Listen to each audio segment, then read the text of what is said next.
How's it going, people? Welcome back to the channel. On Instagram, I asked you guys if you'd like to see some sim racing content over this lockdown period, and 84% of you said yes. If you don't follow me on Instagram, it's at carswithjb. I started doing some races yesterday, just thought I'd get some recording done, and unfortunately every single professional racing driver I could think of seemingly turned up and decided to race against me, which made the fact that I was spinning around in circles in qualifying, as you see here, even less helpful. So yes, I didn't get to qualify in this one, but remember to like, comment, subscribe, all that great stuff, and without further ado, let's get into more of me spinning.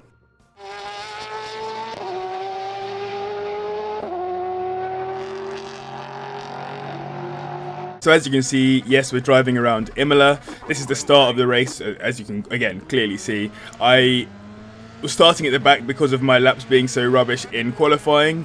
I came into T1 and I was just basically trying to stay back and stay out of the way, and hence you can see I just kind of came off the throttle nice and early. By the way, this race I'm going to show you a tiny little bit of it because I stopped recording partway through for some reason, so apologies for that. Suddenly this dude gets 1-800 from out of nowhere. I literally have no idea what happened to him, but he started spinning around and flying everywhere, so yes, classic happenings here in iRacing. Into this section here, yeah, another guy decides to visit the gravel, the lifeless desert of Imola. He decides to go visit it. I have no idea what sort of goes on in the first lap in iRacing. It's supposed to be a simulator, and you have people just literally sending themselves off into the distance. Coming into this corner here, this guy has a real struggle, and I have to take evasive action. I thought it was quite good, but then I got a 1 second penalty. It's like, what? Fam, I escaped the dude. I didn't gain any time, but this corner was catching a lot of people out, which made me feel a lot better about myself, considering I'd obviously span on my qualifying lap going through here, so that was quite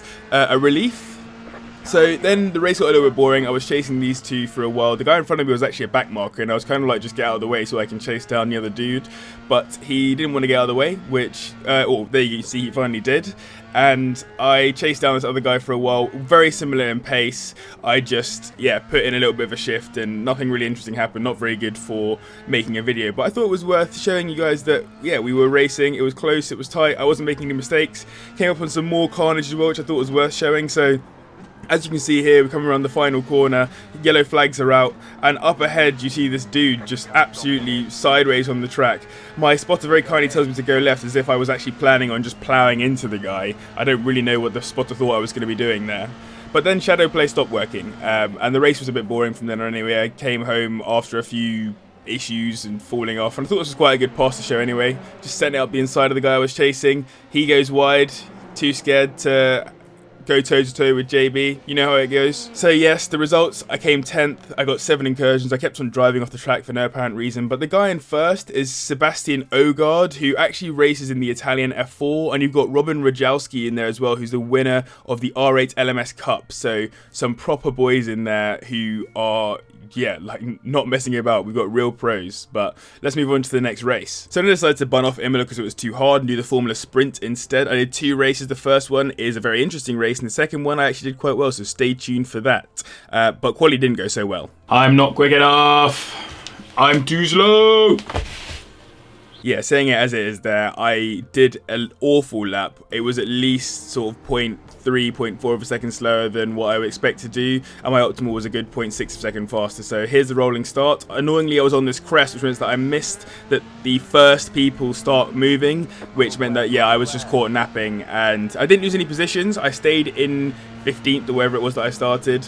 But it wasn't a good start. I probably could have taken this guy, because if you're on the outside, you're at a real disadvantage going into this section, and somehow everyone comes through the first corner and the second corner with little to no issues, which was a welcome change to the norm. I tried to go around the outside of this guy here going into T3, but it didn't quite happen. So end of the first lap, everything seemed to be going well, and then we've got this dude over here who just disappears. He just didn't fancy it anymore, and then he reappears with a fat jump. Like, what was man doing? Lagman Raf out here, or Lagmaster Raf, taking it to these people. So I no idea what was going on there. They all got a bit dicey anyway going into this T3 again. Everyone was getting a bit cagey. I went up the inside of Lagmaster Raf here, seeing what I could do, and his rear wheel hit my front wheel, which was very sketchy. Somehow got away with it with only a contact 0x, which will take.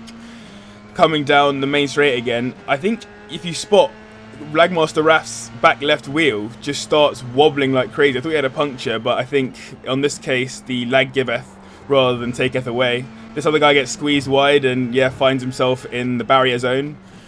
Unfortunate for that guy. And not even the same guy just comes through, says yeah, some expletives. Unnecessary, boys. Very unnecessary. So yes, carried on driving, chasing Lagmaster Raf, back at his own tricks, flying into midair for no apparent reason. And then Lagmaster Raf decides to lag out of the way again, go into the void, and returns even further ahead. Lagmaster really giveth on this occasion, but then he sent it up the inside of this dude, and it was a really great move, to be fair to him. Like, a bit late, but he really made it happen. The other guy gave him the room. I thought, yeah, great move by Lagmaster Raf. As you can see behind, behind me is a back marker who really wants it though, and he sent it into turn 2. Don't really know what he was trying to achieve here, but he then carried on chasing me for whatever reason, and then nearly punted the back of me and disappears off behind. You can see that all in the mirror there. But that gave me the opportunity for some reason to chase after this dude in front of me. I got a really good exit out of the corner, and I just went for the inside and followed in Lagmaster Raf's footsteps.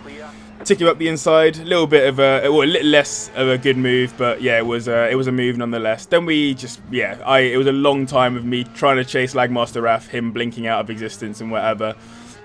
The guy behind me was keeping from the straight in particular, and then you can see it gets a bit close here. He starts to chase me, and he goes up the inside, licked the stamp. I gave him the room.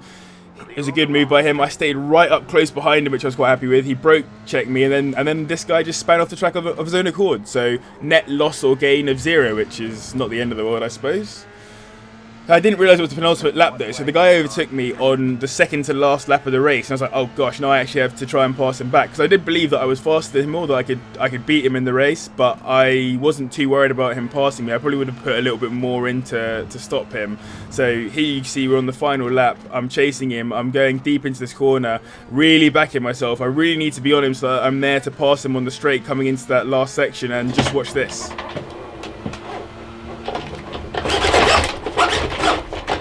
Oh.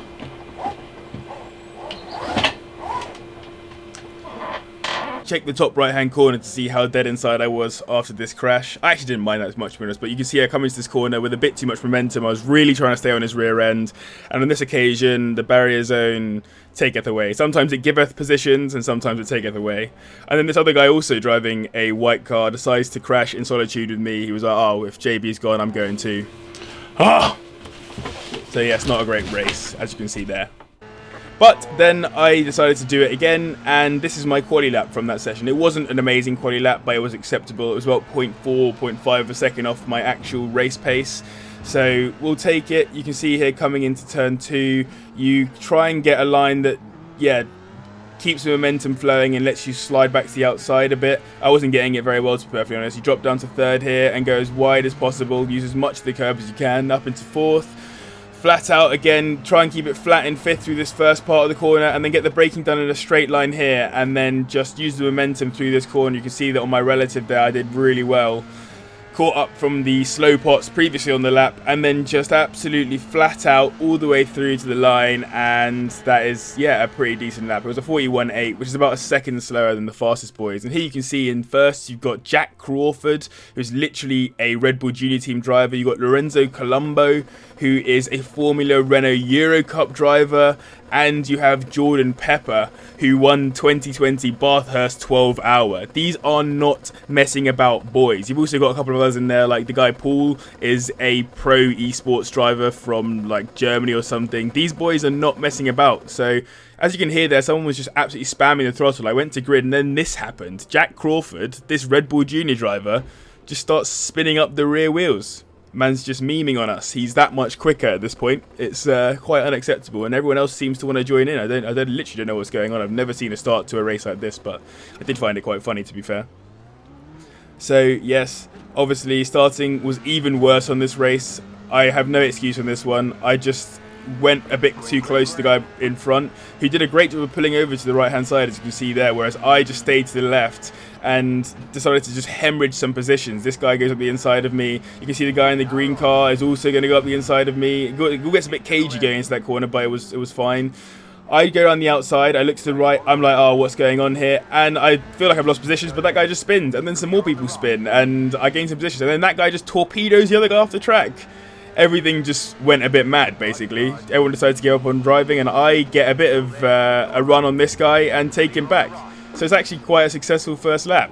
Let's have a look at that again. I come around the outside here. I'm just losing positions like mad. That guy spins of his own accord. These two have a huge crash. I don't even know what happened to them. And then another guy just torpedoes that guy off the track. Daniel Kvyat just came in and ruined him. So anyway, coming into the end of the first lap, I started pushing for it. This guy goes off the track, decides to visit the gravel as well. Wanted to see what it felt like. Not very good, I would assume. The other guy behind me tries to overtake me and then falls into clutch of the guy behind him, which is always a benefit when you've got racing that's this close. I suppose people try and make the moves, but it doesn't always pull off very well. Then something ominous comes to the mirror. The guy I mentioned before, Paul, who's done a whole bunch of sort of season winning on iRacing from Germany, I think he is. I may be wrong about that. But yes, he's right in my mirror, and I'm like, uh-oh, what do I do now? Do I hold him behind me, or do I just keep pushing and try and keep this guy who is clearly faster than me behind? I kept him behind for this section here. I gave him a bit of room, but I didn't want to just let him go that easy. I also didn't want to lose on these guys in front of me, so I thought if he was going to pass me anywhere, it should be here on the straight. Another guy decides to visit the gravel. I don't know what it is with these guys in the gravel, man. It's not actually that good. Like, I know it's quite alluring off the side of the track, but it's not that cool. So I let Paul go past me. I just gave him a bit of room. I didn't want to lose too much time. Unfortunately, I did lose a fair bit of time, but I thought I could maybe follow him along because he was obviously a lot quicker. I could follow his line and maybe learn something from him. And it did kind of work, actually, because I followed him for quite a while, and we kind of caught the back of this group. So I've done a very nice little transition there. So I hope you guys enjoyed that. But I caught the back of this group thanks to him. So I'm on the back of them here. As we're coming into this corner here, I've got the momentum, and then this guy just punts that guy off the track. So again, just by avoiding trouble, I managed to gain some more positions, which we just love to see at this point.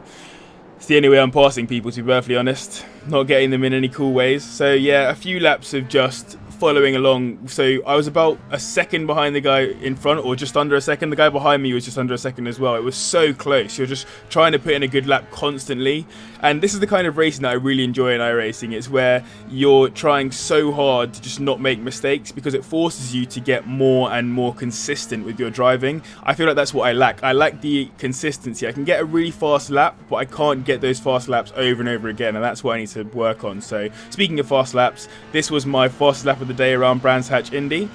You can see here, so let's talk it through. Coming into the first corner, you can actually take this in fifth and go a lot faster than I'm doing, but I was being sort of a bit more cautious in the race. Down to first gear here, and I think you click back up to second again before exit so that you don't spin the back wheels. Don't take it too wide, otherwise you will spin on the grass. You can go a little bit wide here and then very wide here, third up to fourth before the end of it.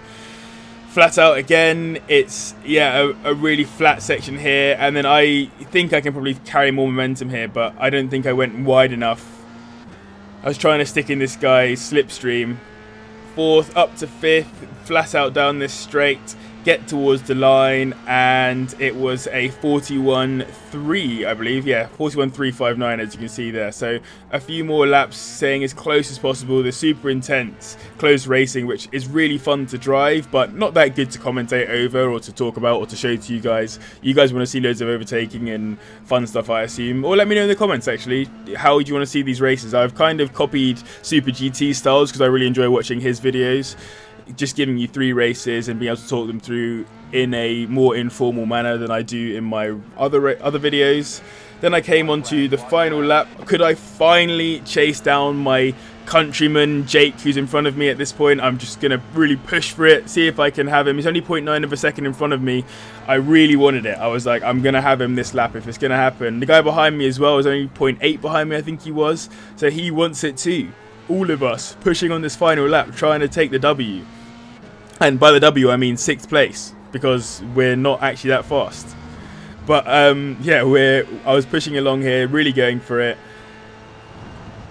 Gets very close. I think I got down to 0.7 or 0.6 of a second. and I really pushed that final corner, but I think he got just a bit of a better run, and either way, there was no way I was going to get the overtake on him here. He was just, yeah, in a much better position, so fair play to him. I came home in a solid 7th. I was quite happy with that. You can see here the results were obviously top split. I'm top split all the time, which means I always end up struggling with these dudes, especially considering the top 3 are literally pro racing drivers. I think 4th is also a top quality go-karter from the UK. You've got obviously the eSports vet in there. You've got some really good names in there. So to come home as some random dude with a Logitech GT steering wheel makes me feel quite happy. So yeah, I don't think it was that bad at the end of the day. Massive thank you as always to the patrons for their continued support. I hope you guys enjoyed this video. If you did, let me know in the comments down below, because I'd love to do some more. I actually really enjoyed recording this and recording the voiceover as well. So if you like it, I will make more videos like this. Remember to like, comment, subscribe, all that great stuff. But thank you very much for watching, and I'll see you in the next one.